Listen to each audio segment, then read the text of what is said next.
स्वामी प्रसाद मौर्य के बयान पर गरमाई सियासत। उत्तर प्रदेश के डिप्टी सीएम केशव प्रसाद मौर्य ने विपक्ष पर निशाना साधा। कहा राम मंदिर का काम देखकर विपक्ष बौखला गया है। तो विपक्ष पर निशाना साधा है केशव प्रसाद मौर्य ने और कहा कि राम मंदिर का काम देखकर विपक्ष बौखला गया है।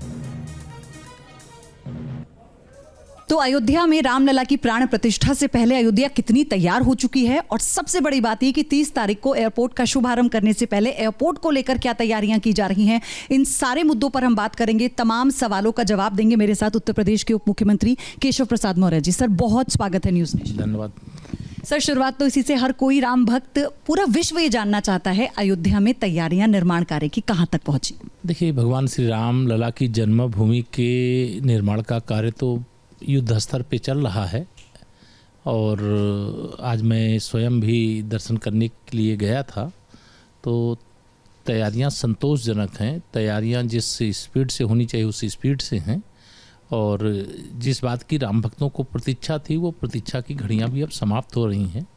हमारे विरोधी जब हम लोग नारा लगाते थे रामलला हम आएंगे, मंदिर भव्य बनाएंगे, सौगंध राम की खाए हैं, मंदिर वहीं बनाएंगे जहाँ राम ने जन्म लिया है, मंदिर वहीं बनाएंगे। बहुत नारे हैं, बच्चा बच्चा राम का, जन्मभूमि के काम का। पहले तो भगवान ताले में बंद थे, तो उस समय भी एक यात्रा निकली थी। उस यात्रा में एक नारा गूंजता था कि आगे बढ़ो, जोर से बोलो, जन्मभूमि का ताला खोलो। तो सारा संघर्ष गाथा ये 1985-86 से शुरू हुई है और उसकी पूर्णता 6 दिसंबर 92 को बड़े संघर्ष, बड़े बलिदान, बड़ी यातनाओं का सामना करने के बाद वो हुआ। लेकिन ढांचा गिरने के बाद भी एक लंबा इंतज़ार जिसको कहते हैं करना पड़ा। जब 2021 में देश के आदरणीय प्रधानमंत्री जी 5 अगस्त को श्री रामलला की जन्मभूमि मंदिर निर्माण के लिए भूमि पूजन का कार्यक्रम किया। अब 22 जनवरी 2024 जो विरोधी हम लोगों का उपहास करते थे कि रामलला हम आएंगे, मंदिर भव्य बनाएंगे, लेकिन तारीख नहीं बताएंगे। तो उनको बता रहे हैं 22 जनवरी को अब रामलला अपने जन्म स्थान पर 500 साल के बाद विराजमान होने जा रहे हैं।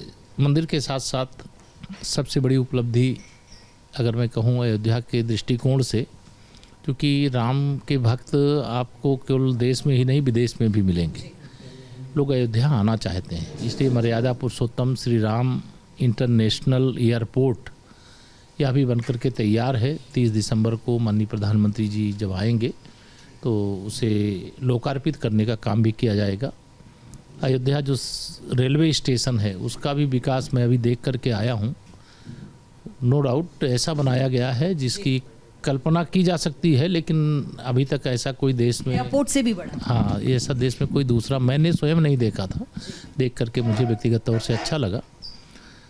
प्रधानमंत्री जी के आगमन पर कुछ विकास, जैसे अयोध्या में आप सब घूम रहे हैं, देख रहे हैं कि जैसा विकास अयोध्या का होना चाहिए उससे अच्छा विकास हो रहा है, उससे तीव्र विकास हो रहा है, गुणवत्तापूर्ण विकास हो रहा है।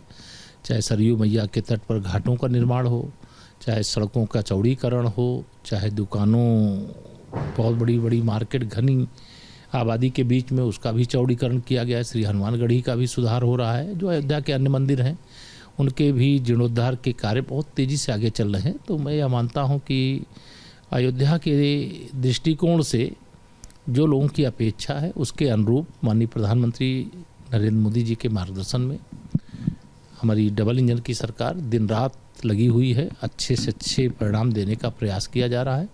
30 दिसंबर को माननीय प्रधानमंत्री जी के आगमन पर काफ़ी कुछ देखने को मिलेगा। लेकिन सर, जब शिलान्यास किया था प्रधानमंत्री यहाँ पर मौजूद थे, अब 30 तारीख को आएंगे, फिर 22 तारीख को, इसकी भव्यता हम इसी से समझ पा रहे हैं। एक प्रधानमंत्री जी का वो प्रण, जब पहली बार मुरली मनोहर जोशी जी के साथ वो आए थे, ये जो टीस थी, अब ये कहते हैं कि वहाँ के उस वक्त के वरिष्ठ पत्रकारों से हमारी बात हुई, उन्होंने कहा कि आंखों में आंसू थे नरेंद्र मोदी जी की। तो ये सिर्फ उनकी आंखों के आंसू नहीं थे, ये उस हर राम भक्त का दर्द था जो उस वक्त शायद उन्होंने महसूस किया। ये कितनी बड़ी बात है। देखिए, माननीय प्रधानमंत्री श्री नरेंद्र मोदी जी मुख्यमंत्री और प्रधानमंत्री बनने से पहले राष्ट्रीय स्वयंसेवक संघ के प्रचारक के रूप में, भारतीय जनता पार्टी के संगठन मंत्री के रूप में कई संघर्षों के सूत्रधार रहे। अगर मैं आपको स्मरण कराऊं, 23 सितंबर 1990 गुजरात के भगवान सोमनाथ के मंदिर से आदरणीय आडवाणी जी के नेतृत्व में एक यात्रा निकली थी, जिसे 30 अक्टूबर 1990 को अयोध्या पहुंचना था। जो रामद्रोही थे, जो मुस्लिम तुष्टीकरण की राजनीति करते थे, जो अयोध्या में रामलला का भव्य मंदिर नहीं देखना चाहते थे, जो राम भक्त थे उनको शत्रु नज़र आते थे, उन लोगों ने बिहार के समस्तीपुर में उस यात्रा को रोकने का काम किया था। और 30 अक्टूबर 90 की कार सेवा हुई, राम भक्तों का बलिदान भी हुआ, लेकिन तमाम चुनौतियों का सामना करते हुए चाहे जेल गए, चाहे लाठी खाए, लेकिन जन्मभूमि पर पहुंच करके वहां भगवा लहराने में सफल भी हुए। और उस समय के मुख्यमंत्री श्री मुलायम सिंह यादव जी के इस अहंकार को चूर चूर किया। उन्होंने कहा कि परिंदा भी पर नहीं मार पाएगा, लेकिन वहाँ साक्षात राम भक्त कार सेवक पहुँचे थे।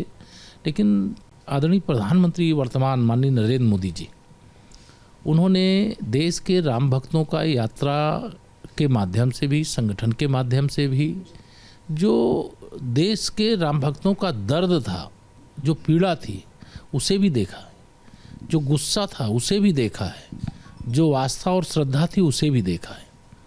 और भारतीय जनता पार्टी ने समर्थन किया था कि अगर हम सरकार में बहुमत के साथ आएंगे तो श्री राम जन्मभूमि पर भव्य मंदिर निर्माण के मार्ग की जो बाधा होगी उसे हटाएंगे, धारा 370 से मुक्ति दिलाएंगे और सामान्य नागरिक संहिता की बात कही थी।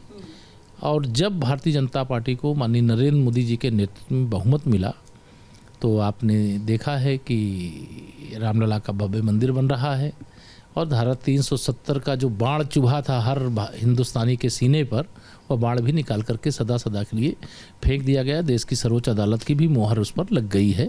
तो प्रधानमंत्री माननीय नरेंद्र मोदी जी ने राम भक्तों का दर्द बहुत निकट से देखा है। किसी को भी, मैं श्री राम जन्मभूमि आंदोलन का एक कार्यकर्ता हूँ, प्रारंभ से मैं इसका हिस्सा रहा हूँ। मैं जब यह बात कहता हूँ अंदर से रोमांचित हो जाता हूँ, मतलब खुशी के आंसू आते हैं कि ये प्रभु राम की कैसी लीला है, हनुमान जी की कैसी कृपा है कि जो 500 साल की लड़ाई में लाखों हमारे पुरखों का बलिदान हुआ, राम भक्तों का बलिदान हुआ, जो काम नहीं हो पाया था वह कार्य माननीय नरेंद्र मोदी जी ने करके दिखा दिया। और आज देख करके मैं ही नहीं, मेरे जैसे कितने राम भक्त होंगे जो आंदोलन का हिस्सा रहे हैं और जो पहले दिन से इस आंदोलन का हिस्सा रहे और आज रामलला का भव्य मंदिर अपनी आंखों से देख रहे हैं, उनकी खुशी को शब्दों में व्यक्त ही नहीं किया जा सकता। आप रथ यात्रा की बात कर रहे थे, तो उस वक्त इसका पूरा जिम्मा कोऑर्डिनेशन का प्रधानमंत्री नरेंद्र मोदी जी को दिया था लालकृष्ण आडवाणी ने, लेकिन आज उसी संगठन की जो नींव है और टीम इतनी बड़ी है, क्योंकि मुख्यमंत्री योगी आदित्यनाथ बार बार आते हैं, आप यहाँ पर अब लंबे समय के लिए हैं सारे निर्माण कार्यों को देखने के लिए, तो एक संगठन के तौर पर भी ये कितनी मजबूती देता है और ये क्या मैसेज देता है, क्या दर्शाता है? नहीं, देखिए, श्री राम जन्मभूमि पर जो मंदिर बन रहा है, मुझे यह कहते हुए गर्व हो रहा है कि जो इस आंदोलन के सूत्रधार लोग थे वो बहुत दूरदृष्टि रखते थे।